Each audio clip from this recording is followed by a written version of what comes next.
Hi guys! Magluluto na naman tayo ng ulam. Ayan, igisa muna natin ang ating buto-buto ng manok.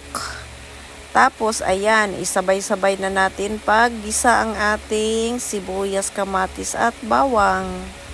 Magugulay na naman tayo.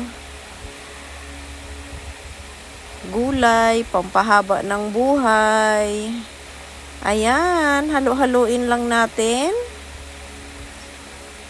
Halo-haluin ang ating mga lamas. Sa Bisaya, lamas. Ayan na, ilagay na natin ang ating tira-tirang beans. Kaya ayan, konti lang siya kasi tira-tira lang yan sa aking mga niluluto. Ayan, kaysa masira, ayan, iluto na natin.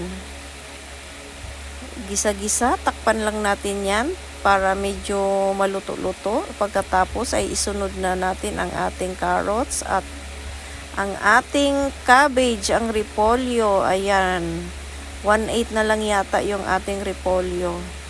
Ayan.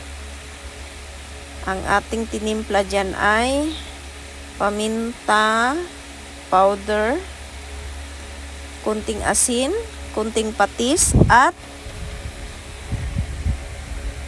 oyster sauce. Thank you for watching.